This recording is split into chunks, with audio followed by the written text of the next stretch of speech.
we are brilliant individuals. We have light, we have creativity, we have innovation. Don't let fear hold you back. Don't let fear cause you to edit yourself or not present your authentic self to the world.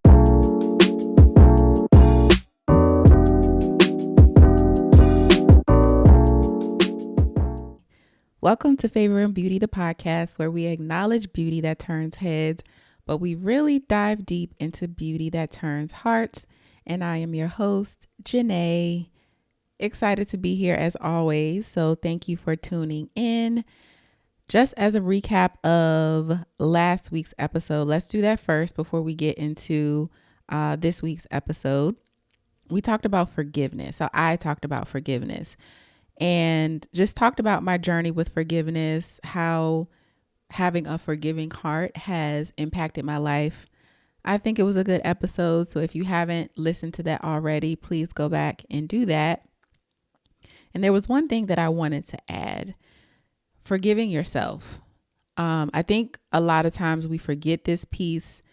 For me personally, I realized that I was mad at myself, especially for those types of situations where you know that the outcome is not going to be good, but you put yourself in the situation anyway. And as a result of it, you were hurt or end up being upset or mad or whatever emotion that you experienced. So I realized that I also needed to forgive myself. So that same process that I work through for forgiving other people, I also have to do that for myself. And there's freedom in forgiving yourself, just like there's freedom in forgiving other people. So just wanted to add that. But let's get into this week's episode, and we're going to start with our first segment, which is called Beauty is Their Name. And this is a segment where we acknowledge someone who is showing up beautifully in the world and deserve to be acknowledged. And so today, this is more of a collective acknowledgement for educators. So I have a daughter who's in the second grade, and I engage with her teachers and the people at her school. And then I know a lot of educators, teachers, counselors, principals, and you all do a lot. You experience a lot. You have to endure a lot on a day-to-day basis, especially after COVID. Our kids went through so much. And I think that we're really now starting to see the aftermath. And, you all are showing up every day with our children. They're with you more than us. So I just want to acknowledge and honor the work that you all do. And I'm speaking specifically about secondary education. But we really appreciate the work that you do. You all are amazing and you deserve to be celebrated, and you need a raise. All right, so let's get into the main event, which is the chair. When you go to the salon, you go to the barbershop, you go to the nail salon, when you get in that chair, it's going down. And whatever service you came to receive, once you leave the chair, you'll be feeling good. And so I hope that you feel that same way after you listen to this episode. So as you saw in the title, we're going to talk about fear, which is something that I know a lot about, unfortunately. But just what my journey has looked like with fear, and really the intent for this episode. I know I'm not the only person who feels this way. And I know that there are a lot of people who are partners or friends or loved ones or of people who have gone through what I've gone through. And so just want to bring awareness and acknowledge those individuals who may have experienced life in a similar way to me. So I really the reason why I want to talk about fear is because it has been debilitating in a lot of ways for me. And I know that may sound kind of dramatic, but it really is true. As long as I can remember. So middle school, at least, I realize that I've had challenges with fear, and it has impacted me throughout my life in a lot of ways, which we'll get into once we'll end this episode. So I first want to start off with a question and just ask, what would you do if you weren't afraid? So I asked that question because I think about this a lot. And so there are like some surface level things that I would do if I wasn't afraid, but then there are some deeper things in the way that fear has impacted my life, and we'll get to that in a second, but just some lighthearted things. So I love music. I love music. I come from a musical family. And whenever I hear music, my body just wants to move. So if I wasn't afraid, whenever I hear music of any sort, I would probably get up and dance full out. But I don't do that. I should do it more often. I've been finding ways to do that, but I would do it more. I will also talk to strangers more often. I think people are really interesting, and I want to connect with them and I want to engage with them. And not saying that I don't do it at all, but like I would probably just walk up to more people and just start a conversation just to see, what they would say, what their life is like, what they do, stuff like that. So what would you do if you weren't afraid? So let's get into more of the deeper stuff in terms of how fear has impacted my life. So I will talk about this in present tense because it's something that I'm still working through, intentionally working through. But just for the sake of this discussion, I'm talking about it in present tense. So I don't always express my feelings the way that I should. And in the last episode, I talked about how I turned inward as a kid, and I really didn't talk about or share my emotions. And anyone who has behaved in this way, you will probably agree with me that you're constantly looking for a person, that one person who you can, share your feelings with, who you can trust, and who you can kind of let your guard down with or to.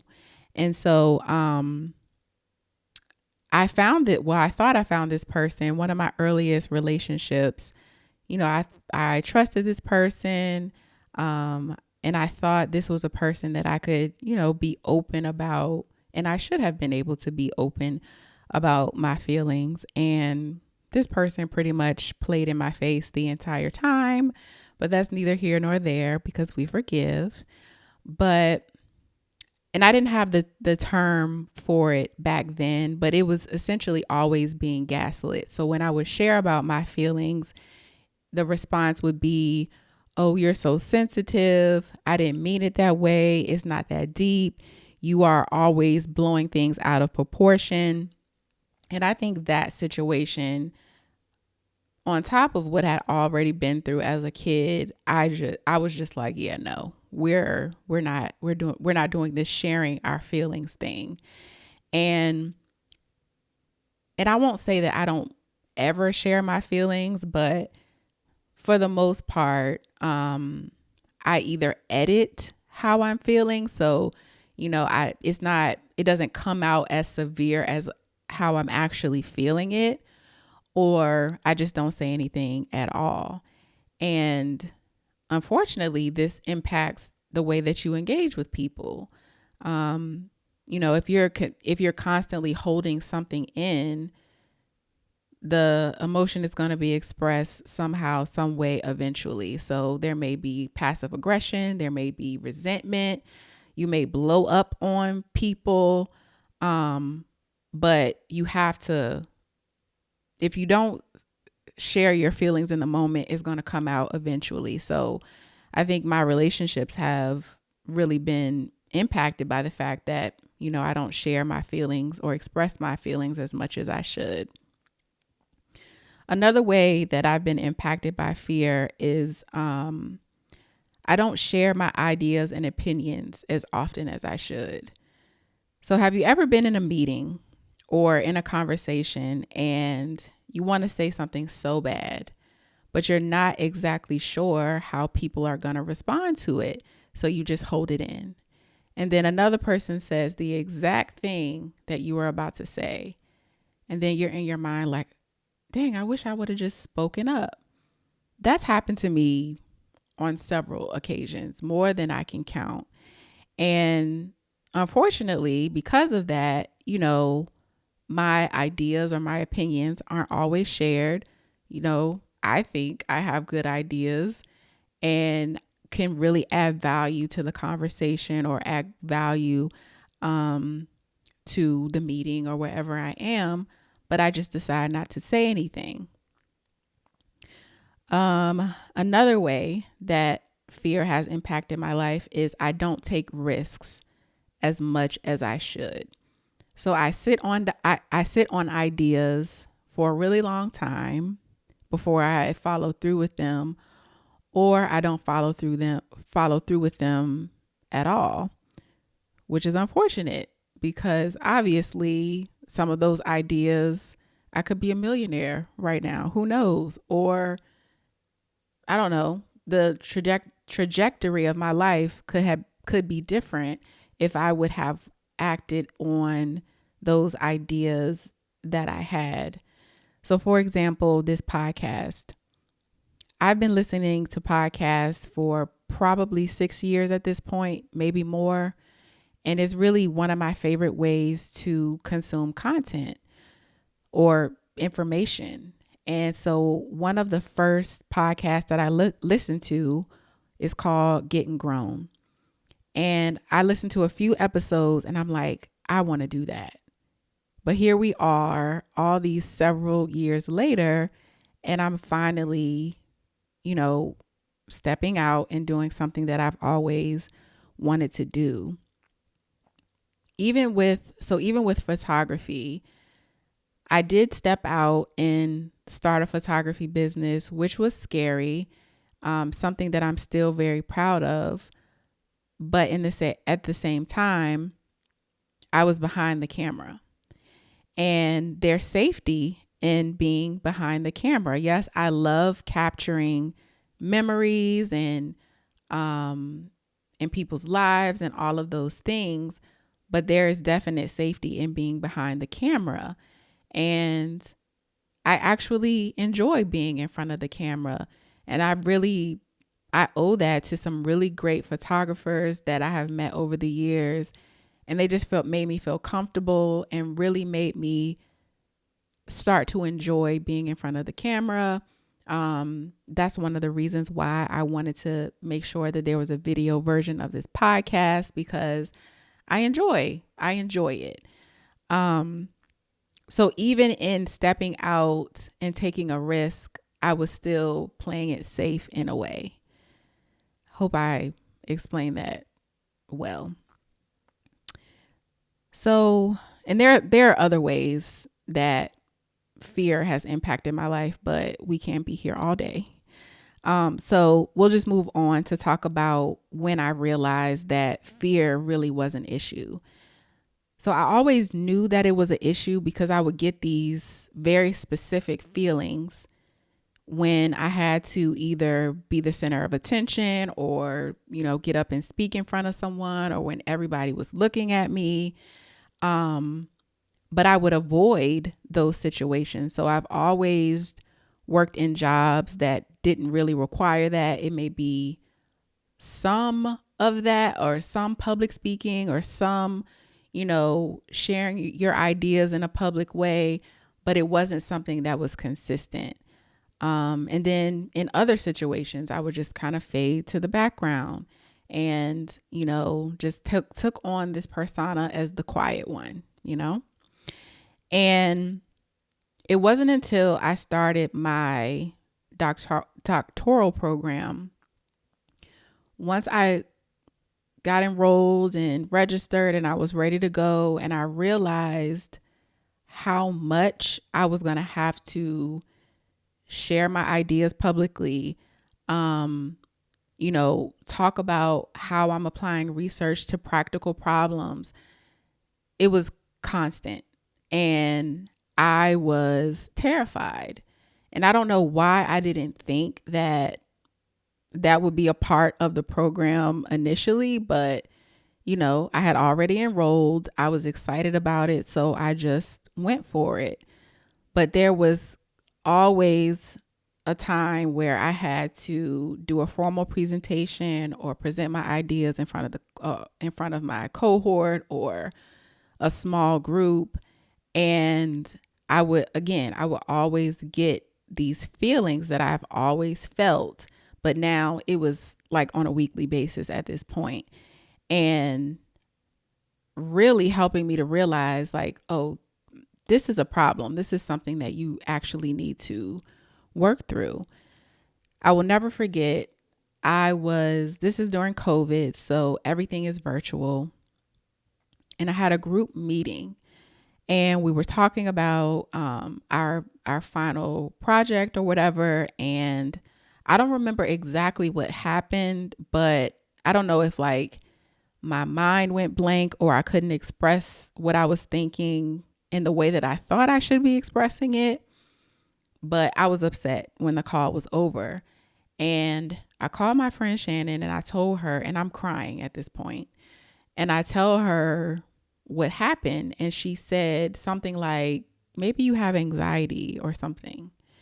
And at the moment, I didn't think,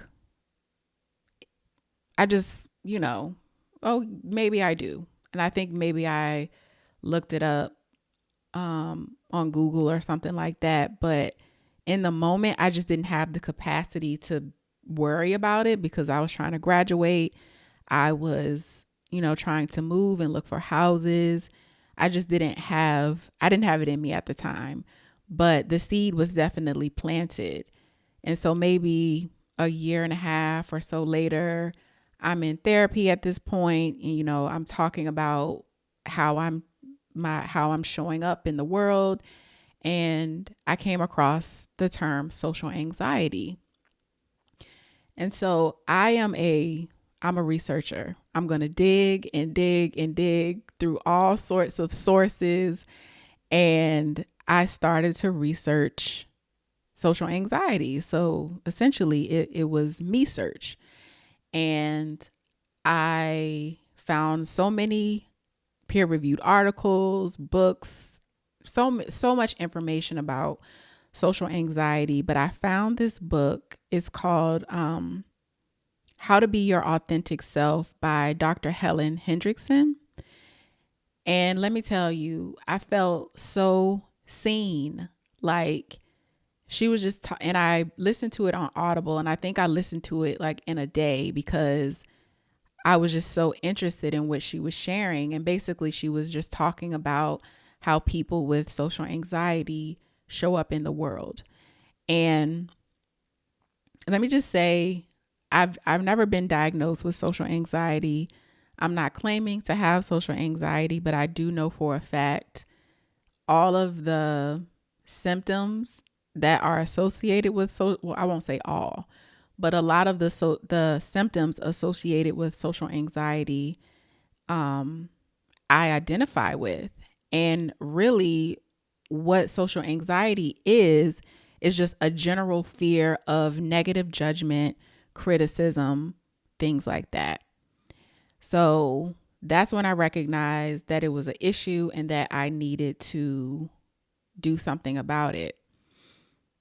So what does social anxiety look like? And I want to highlight this because a lot more people have social anxiety that recognize they have social anxiety or symptoms of social anxiety. And you also may be a partner or a loved one, or you may be associated with someone and you may see them, show up this way. And so just so that we're more aware and mindful of what people are going through. But some of the symptoms, when I would speak in front of people, my voice would get shaky, my hands would tremble, I would get really hot, like all over. Some people sweat a lot. My heart would pound like so hard. And then sometimes I would get a feeling like my mind would just go blank and I don't know what to say. Um, that's happened a lot. So I'll give you an example. So when I was in my master's program, I was working full time and I was working in an office that did hiring for faculty. So we um, basically we made sure that interview processes and search processes were inclusive. So the office was about equal employment and diversity. And so because I had this role and because I was a student in the program, one of my professors asked me to join the search committee so that, I can help in kind of a dual role. And so I was essentially involved in hiring a professor that, would be employed by my program. And so this was the day of the interview, and it's multiple people, and it's like any other interview. You kind of round robin and you ask questions, and it's fine because you're reading the question off of the paper and then you're recording the responses. But we get to the end of the interview and the candidate is like, "So Jenaé, since you're a graduate student in the program," and I didn't hear anything she said after that, because all of those symptoms or feelings that I just described, they all kind of came down on me. I didn't even hear the question. I was just so anxious that she called my name, and I know everybody is now looking at me to respond. And I said something. I don't know what I said. It probably made no sense. I don't know. But those are the types of things that happen when someone has social anxiety. I also want to highlight, so when I was doing this research, I came across a lot of articles that talked about social anxiety in Black women and the way that social anxiety shows up in Black women is can be seen differently if it showed up in other people. And so we already experience microaggressions, but then now that there are these labels that are placed on people. So some of them are being nonchalant or stuck up or standoffish or lazy. All of these things I've heard. These are all labels that I've heard at some point in my life. And at the time, I couldn't explain why I was showing up in the world this way, but now I know. And I won't say that every single thing is attributed to social anxiety, but I know some of them are. And so I just share that because we got to chill with how we label people and things that we assign to people and not really understanding what they're going through or what their situation is.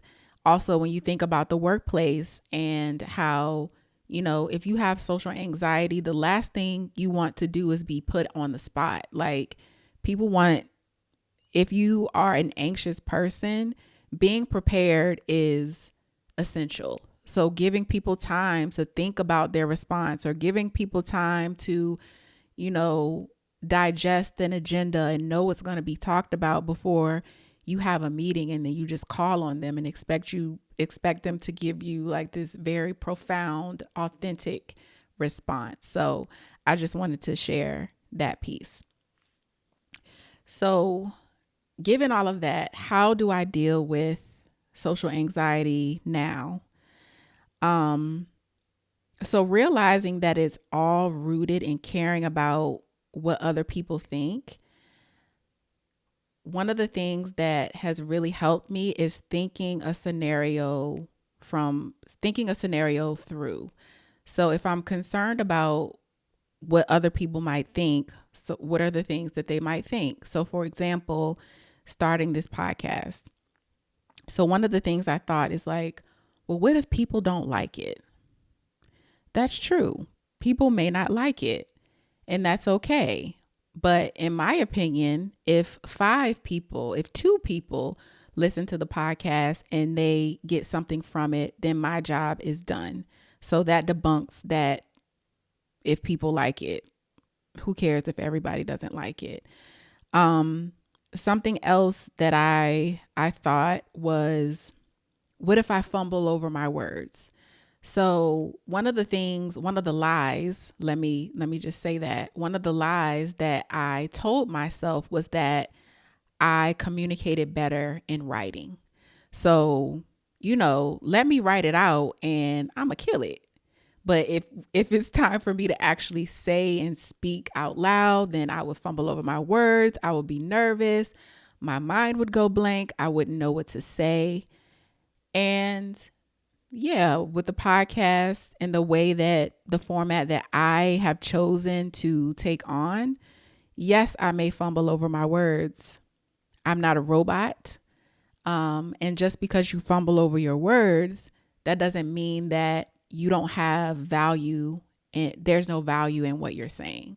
So that also debunked, that thought that I might fumble over my words.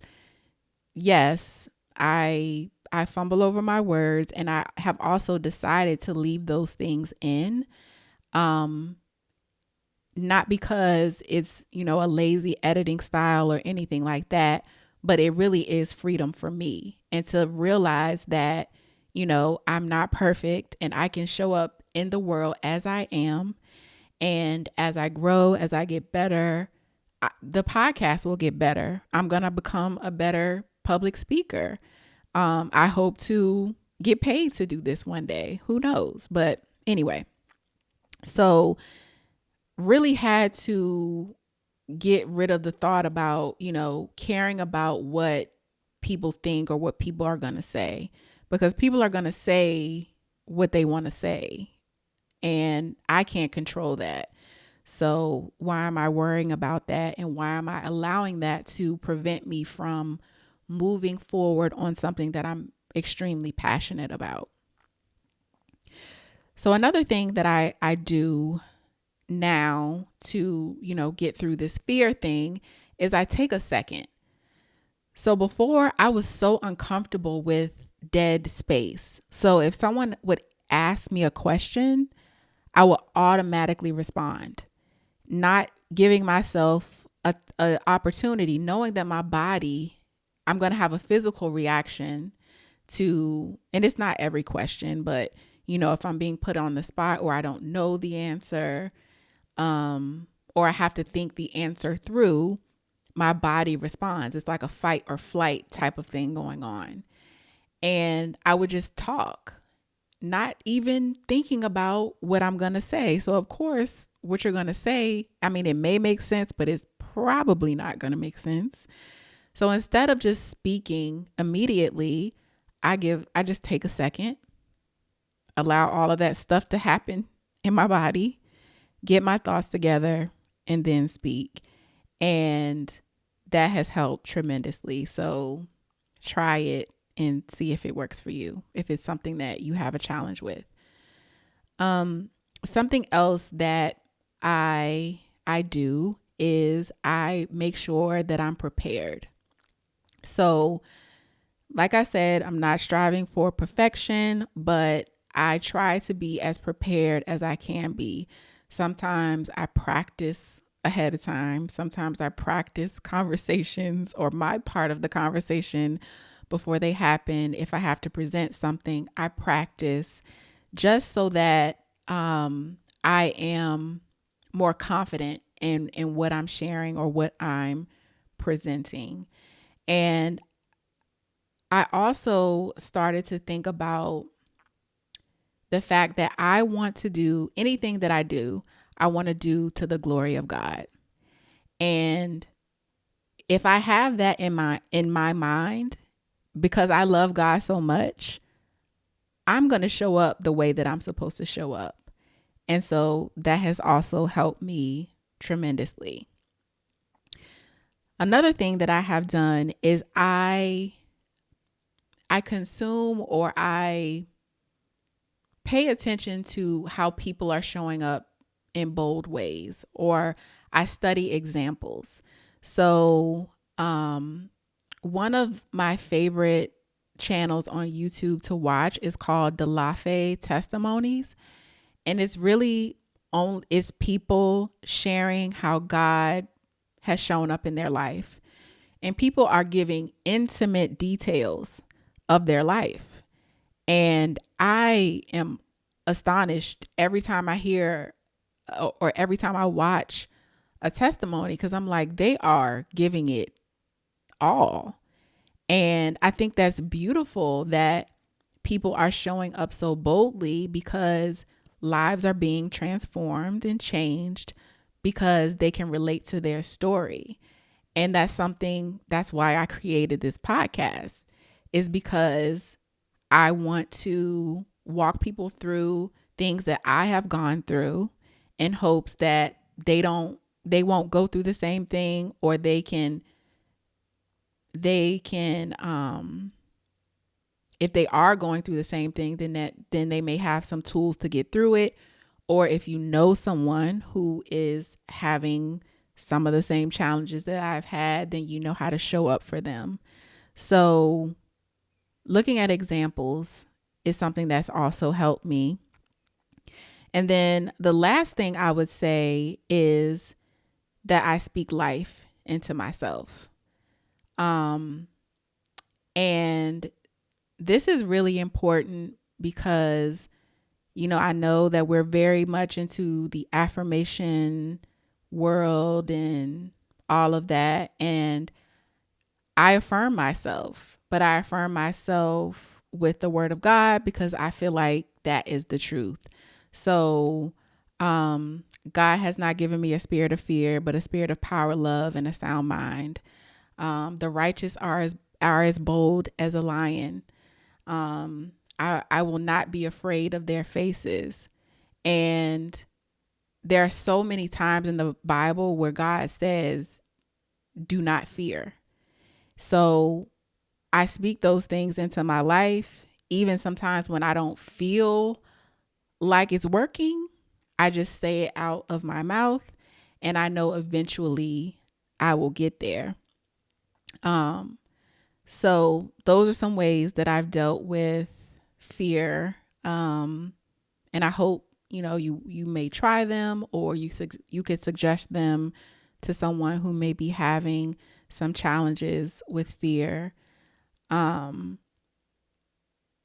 But what I always kind of want to leave with some type of charge, or just something to think about as you go throughout your day or your week or your month. But what idea or business have you been sitting on? What difficult conversation do you need to have? Where would you like to go? Who would you like to go with? Who would you like to be? And think about those things without fear being a factor. And write that out. Write it out in a journal. I'm always going to talk about journaling, probably every episode, because it is life changing. But think about those questions and write those things out, and then start to plan how you can get there. We are brilliant individuals. We have light, we have creativity, we have innovation. Don't let fear hold you back. Don't let fear cause you to edit yourself or not present your authentic self to the world. Don't let fear cause you to basically rob the world of your greatness. So I'm going to leave it there. I hope that, this is helpful for someone. And if it is, you can send me an email at favourandbeautypod. That's favourandbeautypod@gmail.com. And let me know your thoughts. Even if you just want to say, hey, I would love to hear from you. So let's move on to our last segment, which is called The Beauty Secret. And this is an internal beauty secret and an external beauty secret.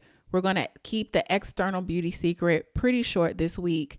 And it's for anyone who has loose hair. And I say loose hair because loose hair that's long. And I say that because I'm not sure if this would apply to someone with locks, but trim your hair on a consistent basis. Even if you do protective styles, so you're braiding and twisting, stuff like that, you still want to trim your hair on a consistent basis because those split ends will come for you. And it's kind of counterintuitive because it causes your hair to break off. And most people, well, I won't say most people, but a lot of people are trying to retain the length of their hair or grow their hair out. So trim your hair. So the internal beauty secret is you need a good cry sometimes. And I know that may sound weird, but I've been thinking about this over the past week or so. So Aubrey, my daughter, is 7. She'll be 8 in a couple months, which is wild to even say out loud.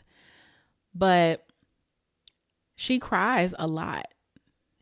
And I say a lot because to me, well, I thought that she cried a lot. And I was thinking to myself, I'm like, is everything okay? Does she cry too much? But, and I know it to be the Holy Spirit, but I felt on the inside, no, she cries a normal amount. You don't cry enough. And this is true.